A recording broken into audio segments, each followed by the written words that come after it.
골로새서 3장 15절 말씀 함께 봉독합니다. 그리스도의 평강이 너희 마음을 주장하게 하라.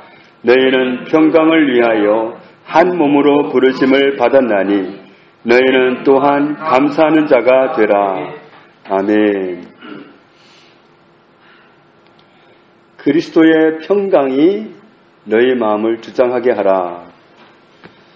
우리를 구원하신 그리스도께서는 평강 자체라는 사실을 알 수 있습니다.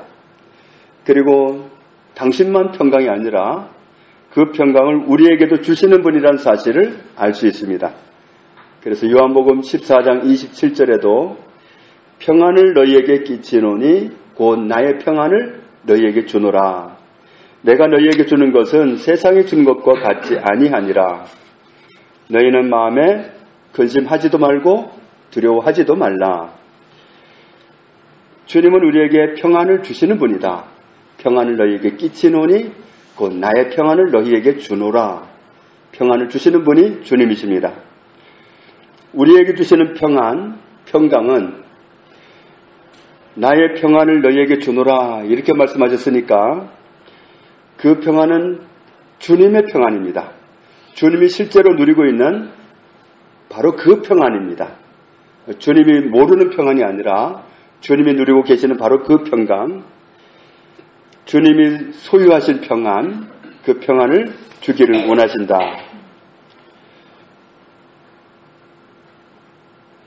우리에게 주시는 평안은 주님이 누리시는 평안과 다른 평안이 아니라 동일한 평안이라는 사실을 알 수 있습니다. 우리에게도 주님이 누리시는 동일한 평안을 누리게 하시는데 그 평안은 어디에서 누려야 되느냐, 어디서 누려져야 되느냐 하면 너희 마음에 근심하지도 말고 두려워하지도 말라. 너희 마음에라고 그랬고 또 골로새서 3장 15절 말씀에도 그리스도의 평강이 어디를 주장하게 해야 되느냐면 너희 마음을 주장하게 하라.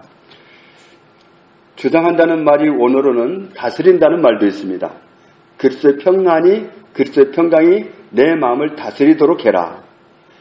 그리스도의 평안이 나를 다스리면 나는 평안이겠죠. 주님의 평안이 나를 다스리지 못하면 나는 평안하지 않겠죠. 그리스도의 평강이 내 마음을 지배하고 다스리도록 그렇게 하라. 주님은 우리의 마음이 그리스도의 평강으로 다스려지기를 원하신다는 사실을 알 수 있습니다. 그리고 요한복음 14장 27절 말씀에 의하면 우리의 마음을 그리스도의 평안이 다스리지 못하고 다른 것이 다스릴 수도 있다는 사실을 알게 해줍니다. 다른 어떤 것이 나를 다스릴 수 있느냐 하면 너희는 마음에 근심하지도 말고 두려워하지도 말라. 그리스도의 평안이 나를 지배하든지 아니면 근심하는 게 지배하든지 두려워하는 게 지배하든지 그럴 수 있다는 거죠. 그러니까 그리스도가 주시는 평안을 내가 누리고 있든지 그게 아니면 다른 걸 누리는 겁니다. 다른 것이 주는 것은 두려워하는 마음이고 근심하는 것이다. 이 근심한다는 말이 원어로 보면은 함께 뒤흔들다, 선동하다, 어지럽히다, 불안하게 하다, 교란시키다, 혼란시키다, 어지럽히다 그런 뜻이 있습니다. 그래서 어떤 생각은 잘못 받아들이면 굉장히 혼란스럽습니다. 주님의 마음을 받아들이면 평안 자체인데 어떤 생각을 받아들이면 굉장히 혼란스러워요. 그래서 혼란 속에 살게 되는데 바로 그런 것을 받아들이지 말아라. 그런 것들이 너희 마음을 주장하게 하지 말아라. 두려움이 너희 마음을 주장하게 하지 말아라. 그런 것이 내 마음을 주장하게 하지 말고 그리스도의 평강이 내 마음을 주장하게 해라. 그런 말씀입니다. 두려워하지도 말라. 내 마음에 그런 생각들이 들어와서 마음을 주관하게 하지 말아라. 그런 말씀입니다. 우리 마음은 생각을 담는 그릇과 같습니다. 주님이 주시는 것은 평안입니다. 그것을 받아들이고 그것이 내 마음을 다스리게 하면 그리스도의 평강 가운데 살아가게 됩니다. 그런데 다른 형이 주는 것도 있어요. 근심하게 하는 거, 두려워하게 하는 거, 그건 주님이 주시는 게 아닙니다. 내가 너에게 주는 것은 세상이 주는 것과 같지 않다. 나의 평안을 너에게 주노라. 주님이 주시는 건 평안입니다. 그래서 주님이 주시는 평안을 가지고 있으면 그렇게 평안할 수가 없는데 다른 형이 주는 건 받아들이면 불편해집니다. 혼란스러워지고 두려워지고 그렇게 됩니다. 그래서 그런 것은 받아들이지 말고 그런 것들이 너의 마음을 지배하게 하지 말고 주님이 주시는 것을 받아들이고 그것이 너를 주장하게 하라. 이런 말씀입니다. 주님이 주시는 것은 받아들이면 평안이지만 다른 형이 주는 것은 혼란이고 두려움입니다. 예레미야 29장 11절에 여호와의 말씀이니라 너희를 향한 나의 생각을 내가 아나니 평안이요 재앙이 아니니라. 너희에게 미래와 희망을 주는 것이니라.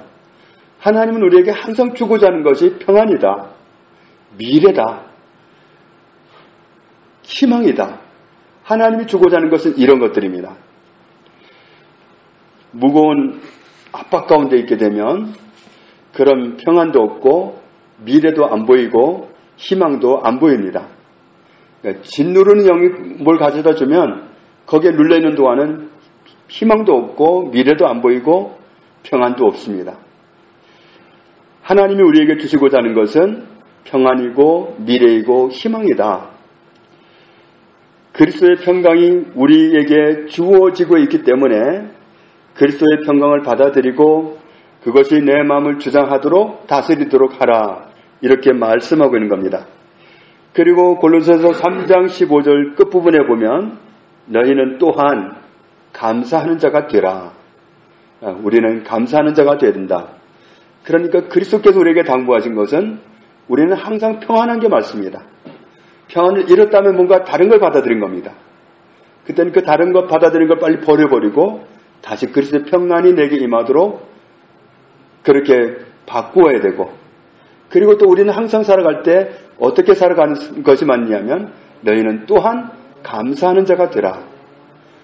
감사는 은혜를 아는 데서 비롯되는 겁니다.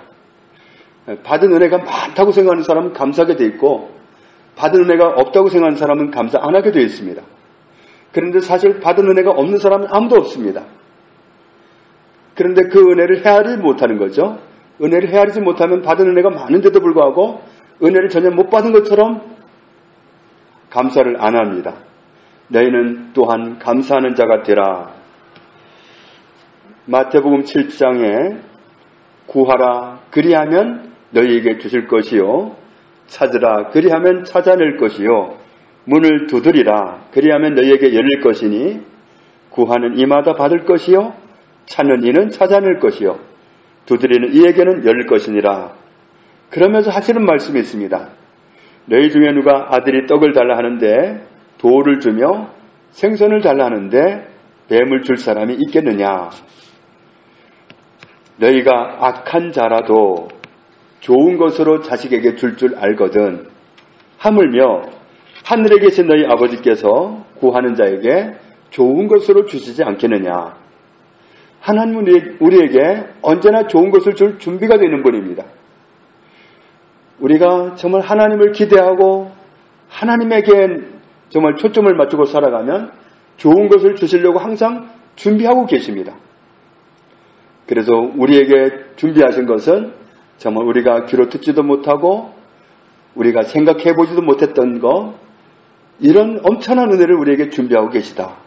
하나님이 주고자 하는 것은 언제나 그런 겁니다. 로마서 8장 32절에 자기 아들을 아끼지 아니하시고 우리 모든 사람을 위하여 내주시니가 어찌 그 아들과 함께 모든 것을 우리에게 주시지 않겠느냐. 아들을 내어주신 분은 가장 큰 것을 내놓으신 분이고 가장 소중한 것을 주신 분입니다. 그런데 아들을 아끼지 아니하신 하나님이 어떻게 아들과 함께 다른 모든 것을 같이 주시지 않겠느냐. 같이 주실 수밖에 없다는 겁니다. 제일 중요한 것을 내어놓으신 하나님은 그와 함께 모든 것을 주시는 분이시다. 하나님은 우리에게 온갖 좋은 것을 다 주시는 분이십니다. 안 주시는 분이 아니라 이미 주셨고 그리고 앞으로도 영원히 주십니다. 하나님은 그런 하나님이기 때문에 우리가 하나님을 향해서 근본적인 태도가 어떤 태도에 맞냐 하면은 감사하는 자가 되는 것이 맞다. 에베소서 1장 3절에 찬송하리로다 하나님 곧 우리 주 예수 그리스도의 아버지께서 그리스도 안에서 하늘에 속한 모든 신령한 복을 우리에게 주시되, 그리스도 안에서 우리에게 모든 복을 주셨습니다. 하나님은 모든 것을 내놓으신 분입니다. 아낀 것이 없습니다. 어떤 건 좀 생각해보고 주겠다든지, 어떤 건 좀 너희가 좀 잘할 때 주겠다든지 이런 게 없습니다. 이미 그리스도 안에서 다 오픈하셨습니다. 그리스도 안에 다 있습니다. 우리가 그리스도를 알면 알수록 더 누리게 되는 겁니다. 영적인 세계를 모르면 손해를 보지만 알아가는 만큼 점점 누리게 되어 있습니다. 그러면 어둠의 영이 발붙이고 있던 그런 영역들이 달아나는 겁니다. 그래서 우리는 하나님이 주신 온갖 예비하신 큰 은혜 가운데 살아갈 수밖에 없습니다. 그렇기 때문에 우리는 하나님을 향해서 항상 감사하는 게 맞다. 현실을 통해서 사단은 속입니다. 하나님이 이스라엘 백성들에게 약속하신 것은 가나안 땅입니다. 그런데 사탄은 오늘 가는 그 불편한 길 때문에 이 약속의 땅 가나안을 못 보게 만들고 기대하지 못하게 만들고 여기 때문에 시험에 들게 만들어요. 하나님이 주신 게 뭔지를 알아야 되는데 하나님 주신 은혜를 못 바라보고 환경 바라보고 속는단 말이에요. 환경은 사탄이 역사할 수 있는 현장입니다. 우리는 거기에 귀 기울이지 말고 그들이 주는 생각을 받아들이지 말고 주님이 주시는 평안을 받아들여야 되고, 주님이 우리에게 이미 모든 것을 주셨기 때문에 감사하면서 살아가는 것이 우리에게는 합당합니다. 그래서 우리 마음에 그리스도의 평강이 항상 주장하고, 그렇지 못하다는 사실을 발견할 때 우리는 빨리 회복해야 되고, 그리고 내가 감사함으로 하나님을 바라볼 수 있는 것이 정상입니다. 감사가 없다면, 감사할 수 없다면 빨리 회복해야 됩니다. 이것이 우리의 태도로서, 우리의 모습으로서 합당하다. 그래서 우리에게 이렇게 당부하시는 말씀이기 때문에 우리가 항상 그리스도의 평강으로, 그리고 감사하는 사람으로 이렇게 살아갈 수 있는 헌신하는 이 시간이 되기를 주님의 이름으로 축복합니다. 하나님 아버지 감사합니다. 예수 그리스도 안에서 하나님은 우리에게 평안을 주시니 감사합니다. 우리에게 모든 것을 주시니 감사합니다. 우리를 향해서 하나님은 언제나 선하십니다. 영원히 인자하십니다. 예수 그리스도는 어제도 오늘도 영원토록 변함이 없으십니다. 그러므로 우리는 항상 그리스도께서 변함없이 주시는 평강을 소유하고 살아가야 되겠고, 그리고 항상 감사함으로 하나님을 대하여야 되겠사오니, 골로새서 3장 15절 말씀 가운데 일평생 거하고 살아가는 저희들이 되기 원합니다. 이 말씀대로 살아갈 수 있도록 늘 말씀을 생각나게 해주시고, 그리고 이 말씀대로 순종할 수 있도록 은혜를 주옵소서. 예수님의 이름으로 기도합니다. 아멘.